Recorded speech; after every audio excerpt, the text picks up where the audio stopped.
Welcome to All the F Words, a podcast where two writer friends, nearly 30 years apart, explore everything we give an F about. I'm Gabi Moskowitz. And I'm Joanne Green.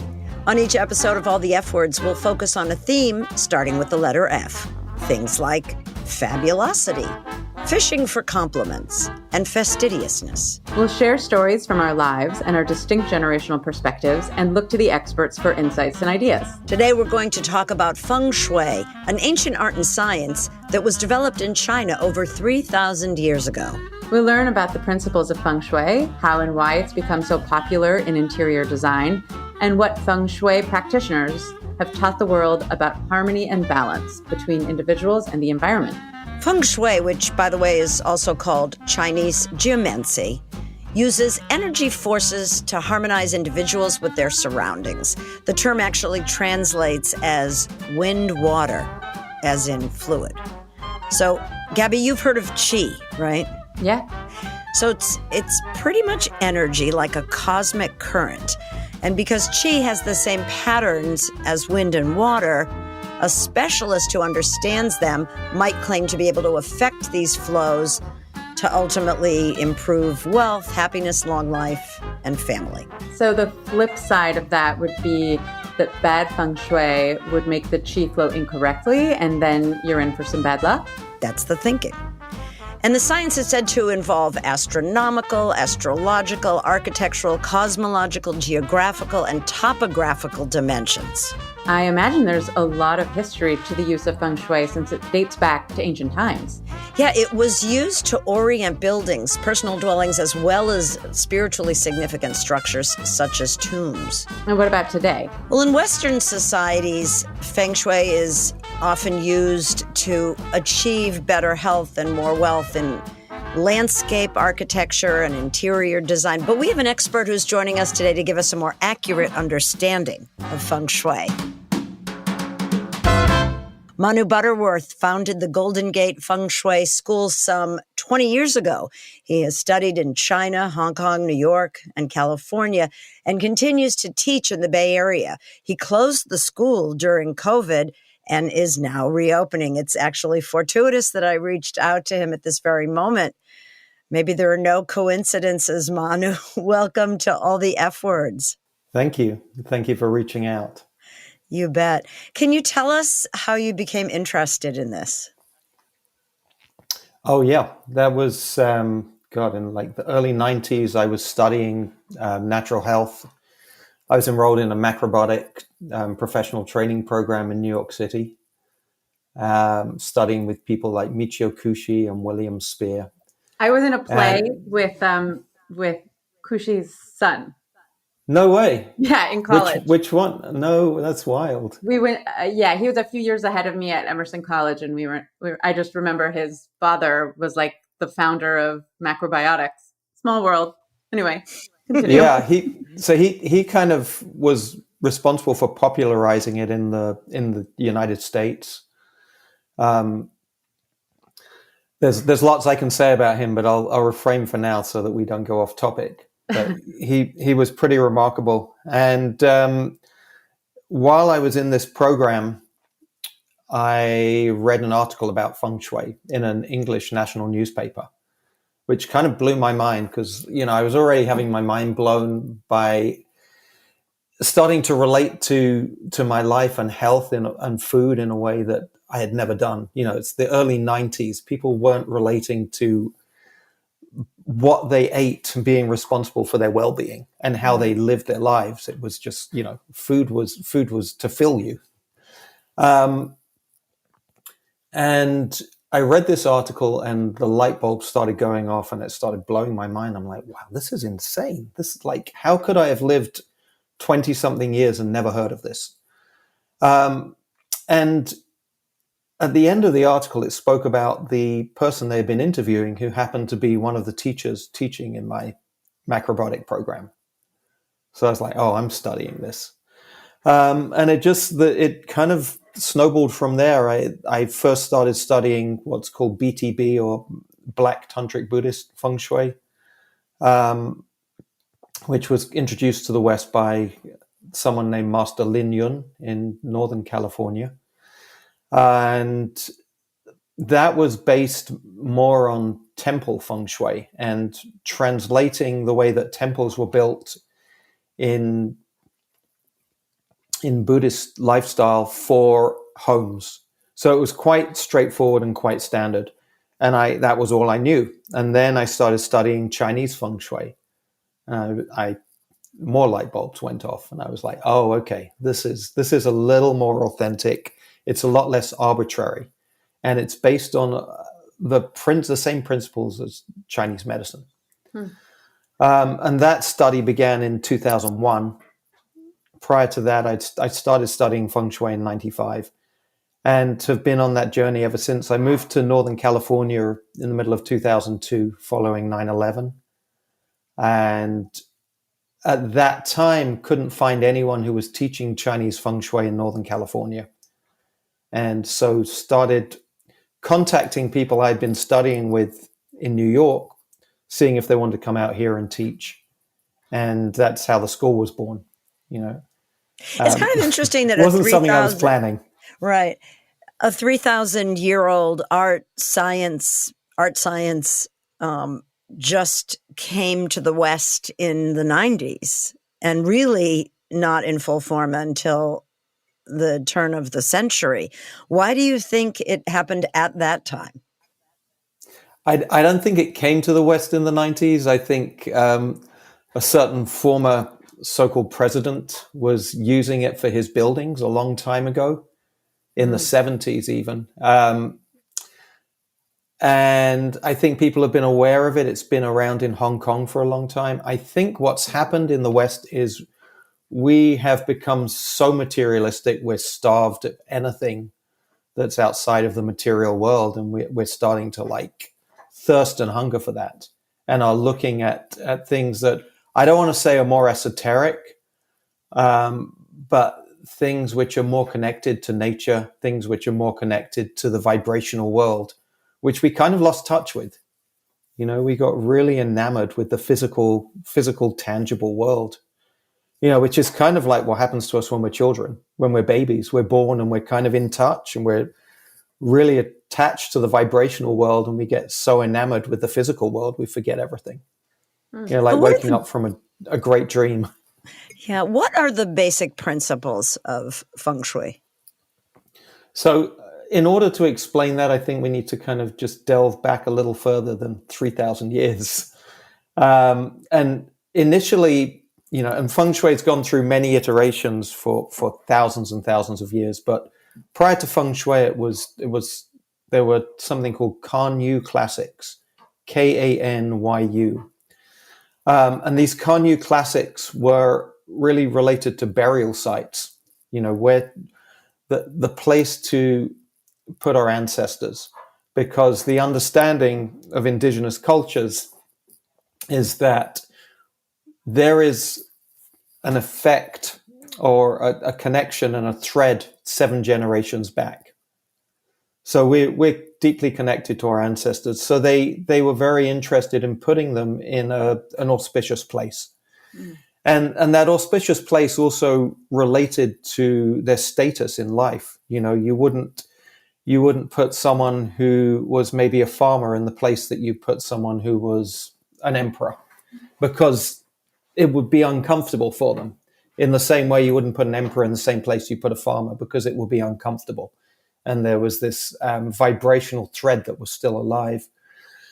So these Kanyu classics, of which there were over 100, and just to kind of give you a sense of this word Kanyu, Kan is more like related to vibrational chi, or what they would call heaven's chi, and Yu is more related to earth chi, you know, the physical manifestation, which is what we are. We're a physical manifestation.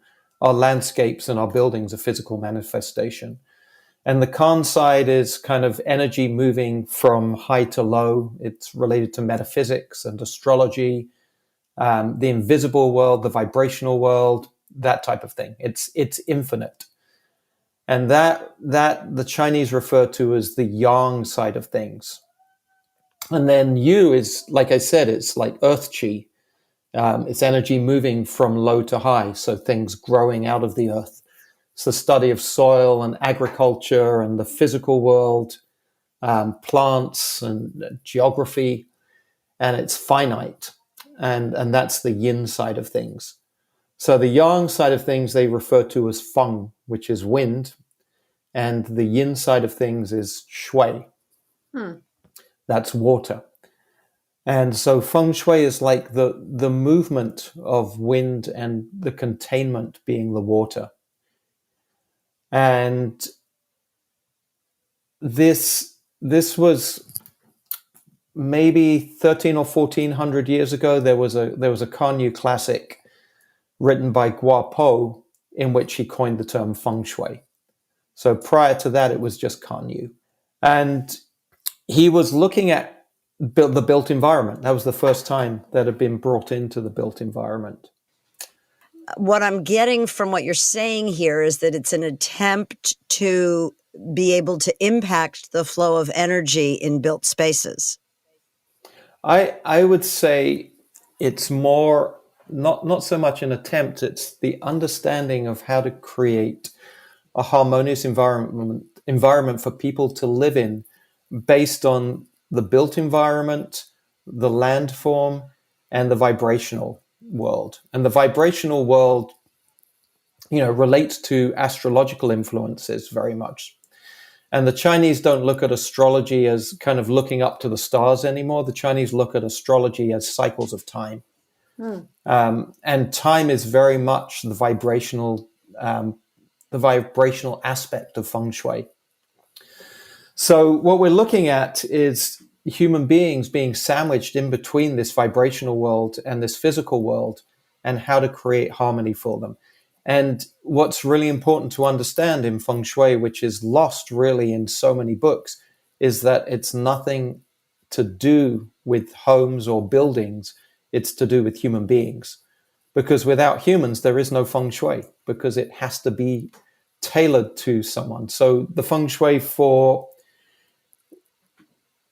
Joanne may be very different to the feng shui for me. For example, we might have different aspirations. We might be at different stages in our lives.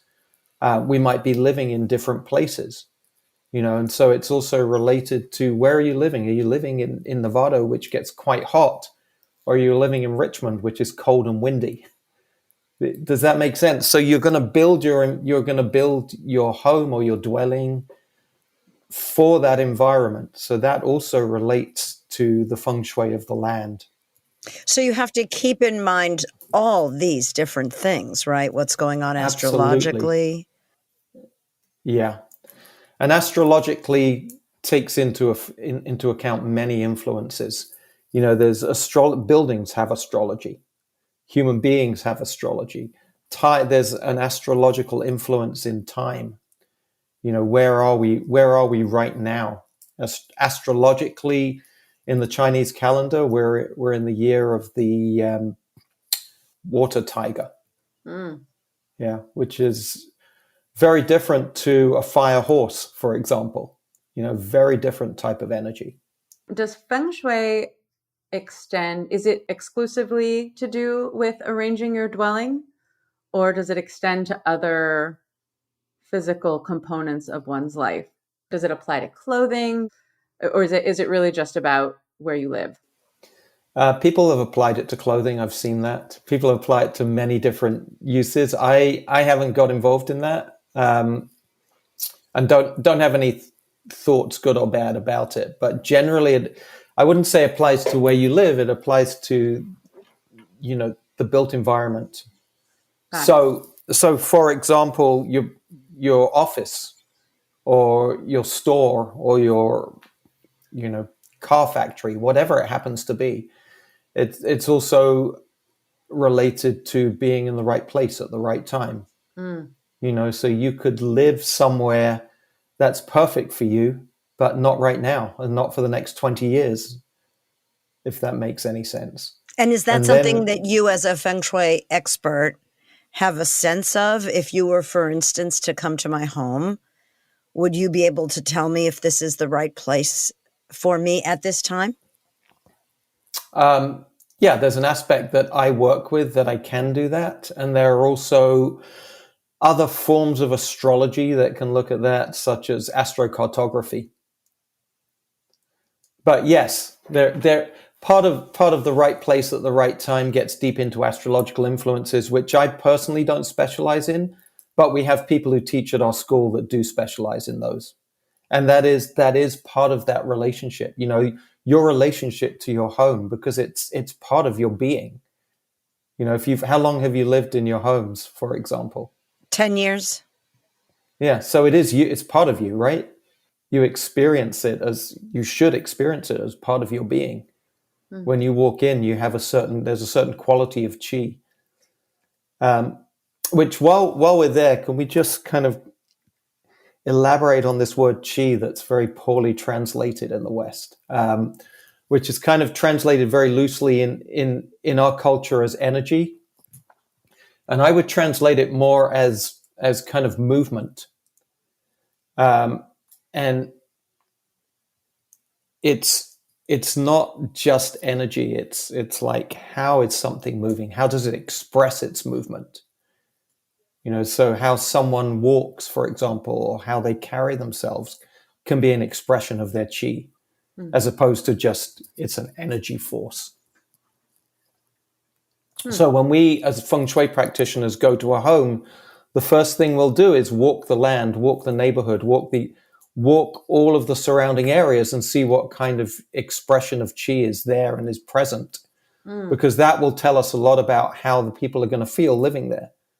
You know, and if, for example, if it's a young family who are just starting out and they're starting their careers and they really have a lot of forward motion in their lives and they really want to make impact, then it would be a very different environment to maybe someone who's starting to retire and think about just kicking back and enjoying their lives and doesn't have ambition anymore because they've done that and it's not interesting. And you know what I mean? It's not like it's good or bad. It's just, yeah, I don't really care to put my energy there anymore. There's other things that are more interesting to me. So one's the way, I mean, it makes sense. The way one designs their physical space changes as where they are in life changes. But it sounds like you're also saying that there is something sort of inherent about the space, the land. How do you go about determining the quality of the chi? Is it intuitive, or what's that process like? So there's an intuitive side to it and there's an analytical side to it.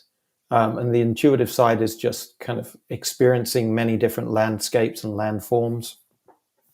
And the analytical side is looking at the land formation in that area. So, you know, for example, there's some very auspicious landform in Marin County, where the two of you live, which is coming down from Mount Tam and feeding into the land there, and also feeding into San Francisco, which kind of explains a lot of the affluence in San Francisco.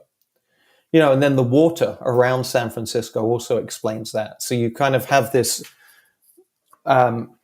very beautiful and strong energy coming down from Mount Tam, and then it's flowing into San Francisco, which is also being met by this great water that's coming into it.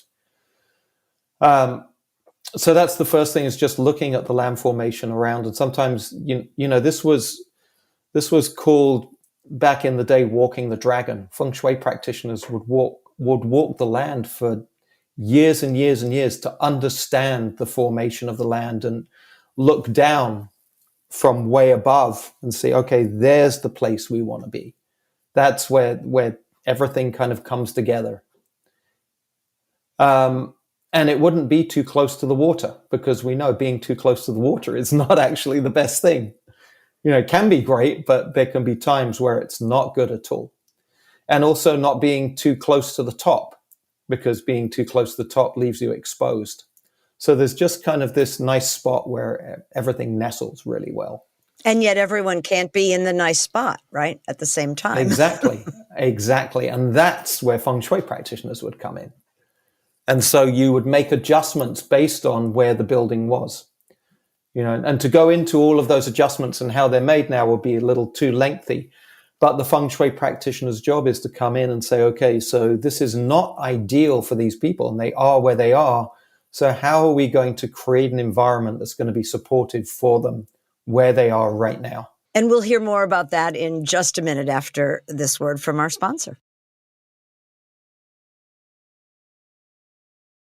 We're speaking with Manu Butterworth, who is a Feng Shui expert and the founder and director of the Golden Gate Feng Shui School, which is about to reopen or is now reopened, Manu? We're about to reopen. We actually closed at the beginning of COVID. Not for as it wasn't going to be for as long as it has been, but that's what happened. So we're going to start classes up next year. And is we're it just getting that primarily underway. interior designers who at this point want to study Feng Shui to incorporate that into their work? No, not at all. Interior designers are just one group of people. We have a lot of acupuncturists. In fact, our highest student enrollment the last few years has been acupuncturists, because they like to incorporate that into their work. And their understanding of these principles is very similar to the understanding of principles of traditional Chinese medicine.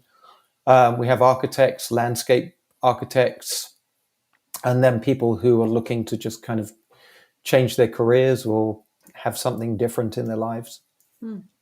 How long does one have to study in order to be able to really practice these principles? A long time. I mean, we have like a 7-month introductory program, which is pretty intensive.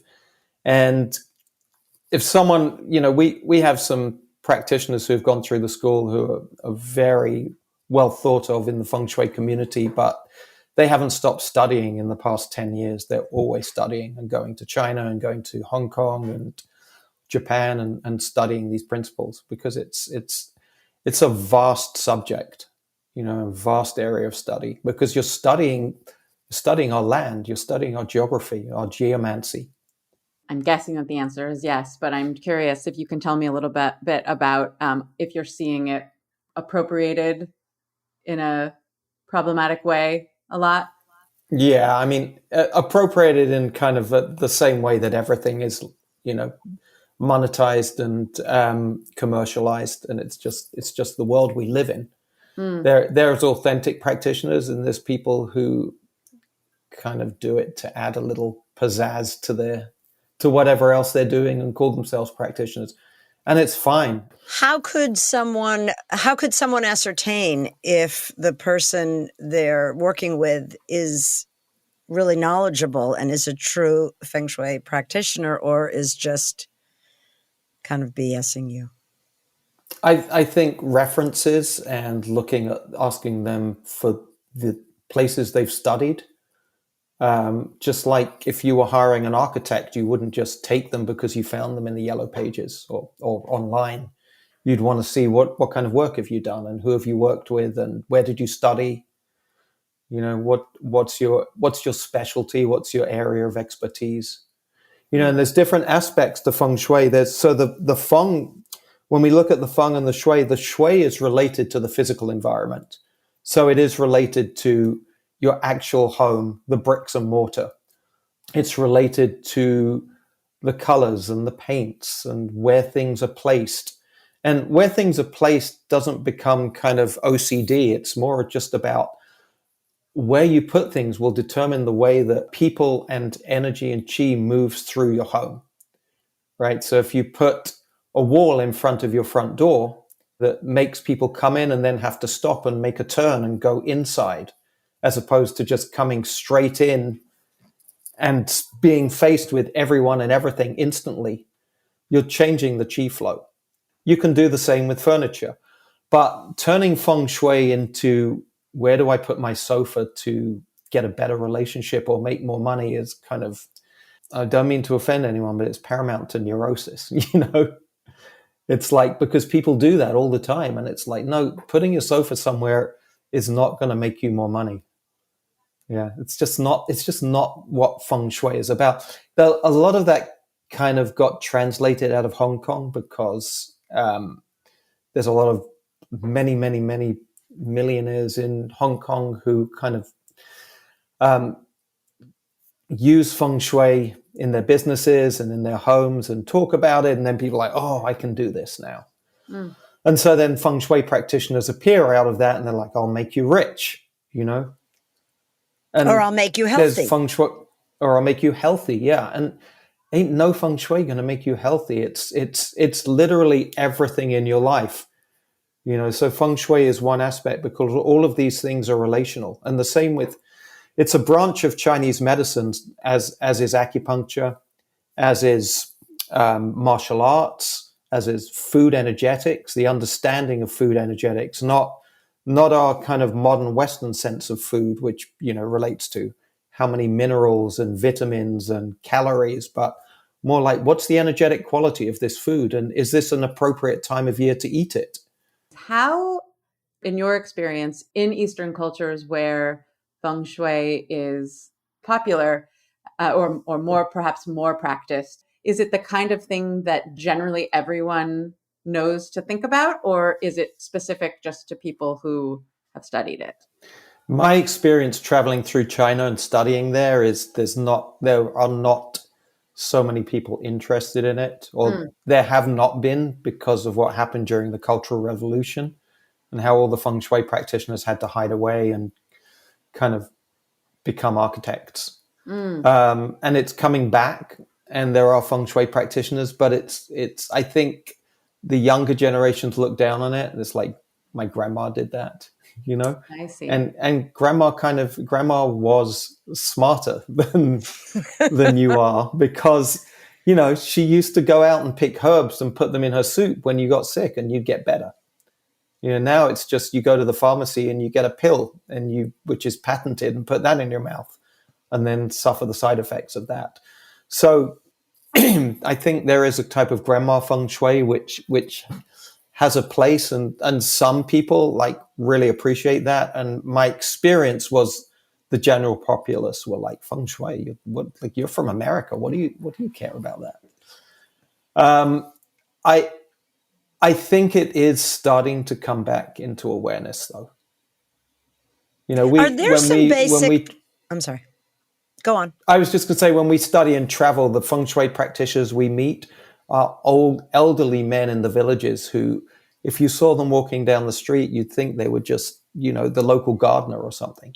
And yet they're these feng shui masters who you'd have no idea who they were. The local gardener can often have great wisdom.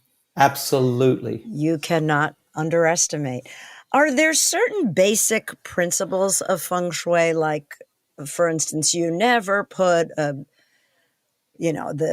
piece of furniture facing the other direction when it's next to a door, something like that? I think that's good. That's helpful to get into for people listening.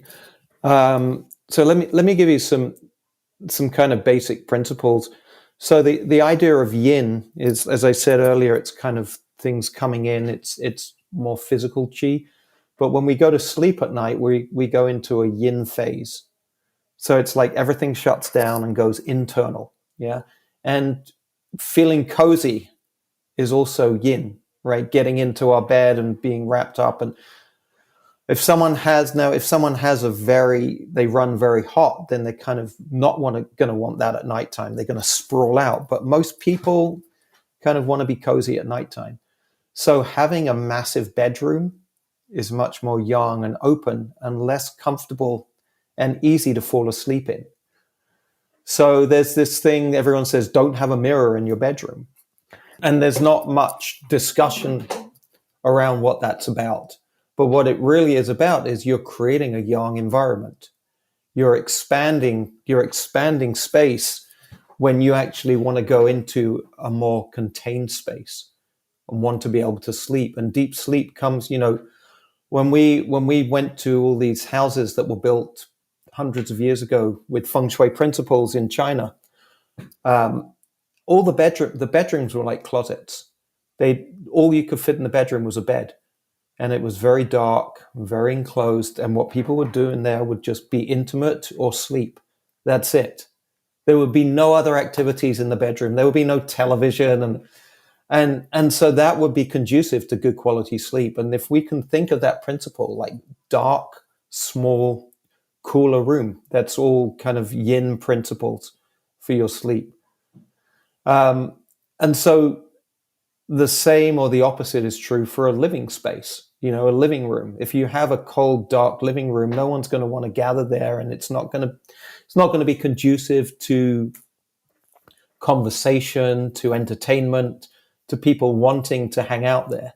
Whereas if it's kind of more lit and it's warmer and kind of happier, more expansive. Now, that's not to say that you can't have a small, dark living room. It's just kind of to understand the principles of, generally when we're in a living room, if it's a social space, we want to be social. Some people have living rooms where they come home at night and they just want to do nothing and sit in front of a television. And so, yeah, maybe that would be a smaller room, but you have to think of all of these things relationally. What's the environment for that you're creating? Yeah, and then who's going to be in that environment? So I think it's very important to start there. The other principle that's really important to look at is not having a front door opposite a back door. Because it's a way of everything coming in and rushing out. And so it's not that the Chinese call that kind of money leakage, but what's really happening is that you can't contain what's coming in. And the idea is that you bring in this young, vibrant world from the outside and you transform it at the threshold and bring it in to be useful inside. But if it runs straight out the door, then there's no containment. If I were to hire a Feng Shui expert to come in and optimize my living space here, what should I anticipate having to invest or spend? Oh, it really depends on the practitioner. I could find you practitioners who would charge you a few $100s, and I could find you practitioners who would charge thousands and thousands, and until you get to Hong Kong where you're paying tens of thousands. So, I think it also depends on the level of expertise. If you get an architect who just came out of school, you might get a deal. And if you get a Feng Shui practitioner who's been practicing for decades and who is very adept at what they do and is going to have a profound impact. Now, I do want to say that one thing I find with practitioners that I think is important to note is they'll come in and they'll give their clients dozens of recommendations. And that's actually not the best practitioner. The best practitioner is the practitioner who can translate what they find to their clients in a way that they can understand it, relate to it, and then implement it without feeling overwhelmed. So, for example, what I'll do when I consult is I'll say, okay, here's the most 3 to 5 important things that are doable for you right now that you should do before we move on. Yeah, let's get these 3 to 5 things implemented that are going to, I hate to use this term, but I'll use it anyway, that are going to give you the biggest bang for your buck. Yeah, and I don't mean that monetarily. I just mean that you're going to make these changes and they're going to show you that something is working. What would be an example of a change? Example of a change, and we'll go back to the bedroom, is that someone's not sleeping well and you implement some changes in their bedroom and they start to sleep better.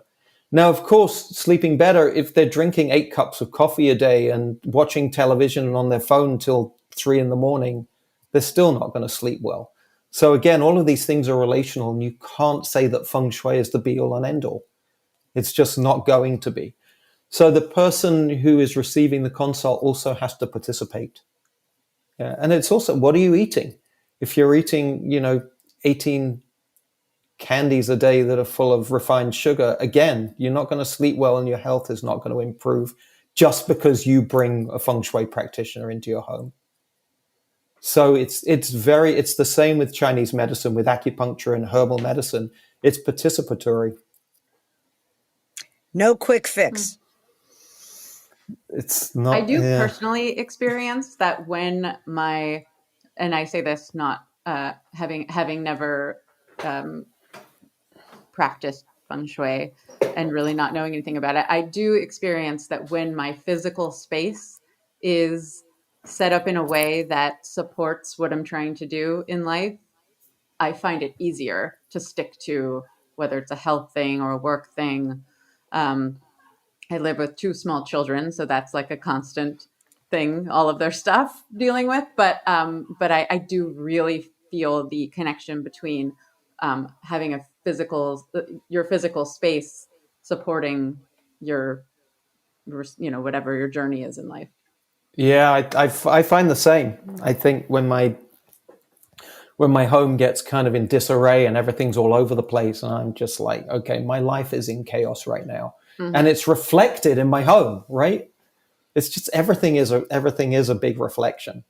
It's the same with your desk. You're just not getting all your tasks done. There's 55 different things all over your desk or on your desktop, on your computer, that are unorganized, the tasks that you've kind of put on the back burner. And I think that's important to recognize it. And it's not that we have to live in a perfectly organized place. It's just when it gets chaotic and we notice that our lives are chaotic, it's a good kind of pausing point. So, okay, let me just, I recently had to take stock at my home and just find some task rabbits because I wasn't doing it, and just completely organize my garage and get all the junk out. And it changed my whole home because I'm living on top of my garage. It's underneath my house, and all of this is kind of, it's like sweeping all the dirt under the carpet. It's still there. How long does it take to see results once you've made some of these changes? It's very subjective. And I think generally a full moon cycle is when, you have to go through a full cycle of the moon without sitting in anticipation, without saying it didn't work, but just doing something and, and letting it go. And again, I want to reiterate that it's not just the feng shui. It's important for people to know that, because there's no panacea, there's no magic bullet. And people get upset because it didn't work, but they're still, doing the same things they were doing prior. Now, it will support you in changing habits that you wish you could change, and I do see and this was part of my initial study with macrobiotics back in 1992, that refined sugar is going to destroy the health of all of our cultures, and it is, and has been ever since. And I had teachers back in the early 90s saying cancer rates are going to become epidemic in our lifetime, and it was not epidemic in the early 90s. And refined sugar is refined foods is one of the reasons for that. So, I just say that because it's you have to look at those things as part of the big picture. If people are interested in learning more, perhaps signing up for a course, how would they get in touch? So our website is fengshuischool.com. It's a little bit of a disaster right now because I haven't touched it in 2 years, but we are about to start revamping it. There is a contact us form on the website. You can always contact us, and we're going to start having open houses in the new year. I really wish that I started off by mentioning my teacher, Liu Ming, who passed away a number of years ago, who really is responsible for this school and the continuation of the school. And there's a lot of his writings and videos of him on our website as well. He was a Taoist monk who founded the acupuncture school in Santa Cruz, 5 branches, and had a deep interest and knowledge of traditional Chinese feng shui. Well, we thank him, and we thank you for joining us today and shedding some light. I was doing some research on my own last week, and I thought, this is far too complex for me to try to explain to people, and it would do it no justice. And this is a very different episode because I had the good fortune of connecting with you just 2 days ago. So thank you so much for showing up with such little notice and sharing your wisdom and your experiences with us, Manu. Thank you. The good fortune is mutual. Very enlightening. Good to meet you both.